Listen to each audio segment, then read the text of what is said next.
Gusto ka nilang sirain dahil natatakot silang malampasan mo sila at dahil nakikita nila ang mga bagay na wala sa kanila. May mga taong susubukang sirain ka, hindi dahil sa kung sino ka, kundi dahil takot silang malampasan mo sila. Nakikita nila ang potensyal mo, ang sipag mo, at ang progreso mo, at natatakot sila dito. Imbes na pagtuunan nila ang sarili nilang pag-unlad, mas pinipili nilang hilahin ka pababa.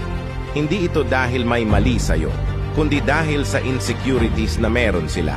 Nakikita rin nila sa'yo ang mga bagay na wala sila, ang lakas ng loob mo, ang pagiging creative mo, o ang tiwala mo sa sarili at naiinggit sila dito.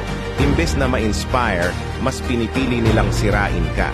Pero tandaan mo, hindi ito tungkol sa halaga mo kundi sa mga personal nilang pinagdadaanan. Hayaan mong maging inspirasyon ang kanilang negativity para lalo mong pagbutihin ang sarili mo at huwag mong hayaang pigilan ka nito. Nagustuhan mo ba ang kwento ko? Kung yes, mag-follow ka na sa Kanor Stories. Maraming salamat.